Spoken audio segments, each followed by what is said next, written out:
ఇండియాలో అత్యధిక ఆదాయం ఉన్న క్రికెటర్ ఎవరు? ఇది కూడా తెలీదా? విరాట్ కోహ్లీ. ఇదే ఆన్సర్ చెప్తారంతా. కానీ ఇప్పుడు ఆ లెక్క మారింది.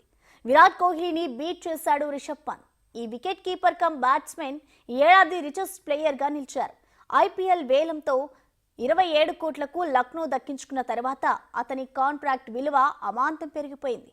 ఐపీఎల్తో పాటు ఇతర కమిట్మెంట్లతో అతను ఏకంగా 32 కోట్ల ఆదాయాన్ని తన అకౌంట్లో వేసుకున్నాడు. కోహ్లీ మాత్రం 28 కోట్ల వద్దే ఆగిపోయాడు.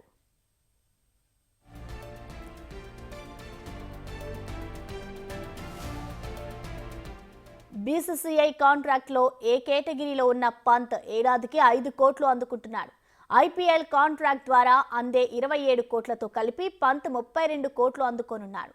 బీసీసీఐ కాంట్రాక్ట్లో కోహ్లీ A+ కేటగిరీలో ఉన్న ఏడాదికి 7 కోట్లు అందుకుంటున్నాడు. ఐపీఎల్ ద్వారా 21 కోట్లు రాగా మొత్తం ఏడాదికి 28 కోట్లు అందుకోనున్నాడు.